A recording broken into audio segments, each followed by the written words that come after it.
పరమేష్టి ఎవరు? మహాభారత యుద్ధానంతరము వైరాగ్య ధోరణిలో ఉన్న ధర్మరాజుకు ఉపదేశించిన ముని ఎవరు? దేవస్థానుడు. అస్మకుడు ఎవరు? జనకునకు మహితోపదేశం చేసిన విప్రోత్తముడు. యుధిష్ఠిరుడు పట్టాభిషిక్తుడైన తరువాత ఆదాయ వ్యయాలు తెలిపినవారు ఎవరు? సంజయుడు.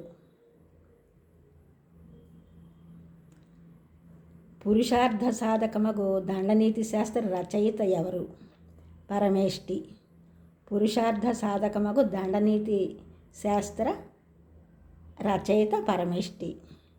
వైన్యునకు కర్తవ్యోపదేశం చేసిన వారు ఎవరు? శుక్రాచార్యుల వారు. ఈయన రాక్షస గురువు. ఉతజ్జుడు సూక్తులు ఎవరికి ఉపదేశించాడు? మాంధాత చక్రవర్తికి. లొట్టెపెట్ట గాథను ఎవరికి చెప్పారు? భీష్మాచార్యుల వారు. మరీచి మహర్షికి నీతి శాస్త్రాన్ని ఎవరు అనుగ్రహించారు? అంగీరసుడు.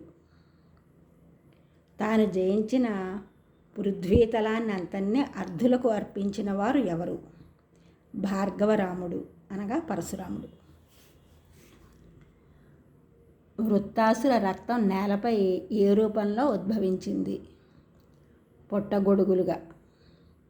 ముక్తికి ఏ రెండు అవరోధములు? కామము, క్రోధము. అన్నము, జలము, అమృతము, బలము గర్భంలో ఉండటం వలన నామధేయం ఏర్పడిన వారు ఎవరు? పృశ్ని గర్భుడు. అన్నము, జలము, అమృతము, బలము గర్భంలో ఉండటం వలన నామధేయం ఏర్పడిన వారు పృశ్ని గర్భుడు. హిరణ్య గర్భుడు అంటే ఎవరు? యోగమే హిరణ్యము కనుక పరమేశ్వరునికి ఆ పేరు వచ్చింది. వైనతేయుని పుత్రప్రేమతో లాలించిన వారు ఎవరు? బ్రహ్మదేవుడు.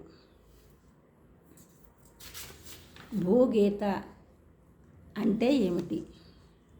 జనహితార్థం భూదేవి ఉపదేశించిన సూక్తి సమూహం.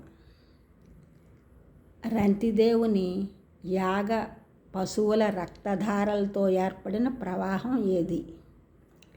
చర్మణ్వతి. రంతిదేవుని యాగ పశువుల రక్తధారలతో ఏర్పడిన ప్రవాహం చర్మణ్వతి. దేవతలకు సంతోషాన్నిచ్చే అగరు ఏ చెట్టుది? అందుగు చెట్టుది. అన్నమును ఈసడించిన వారికి వచ్చే జన్మ ఏది? పురుగు జన్మ. అన్నమును ఈసడించిన వారికి వచ్చే జన్మ పురుగు జన్మ వస్తుంది. ఈ ఛానల్ చూసిన వారందరూ కూడా సబ్స్క్రైబ్ చేయండి, షేర్ చేయండి, లైక్ చేయండి, కామెంట్ చేయండి. సబ్స్క్రైబ్ చేసిన వారందరికీ కూడా కృతజ్ఞతలు. షేర్ చేసిన వారు, లైక్ చేసిన వారు, కామెంట్ చేసిన వారందరికీ కూడా ధన్యవాదములు.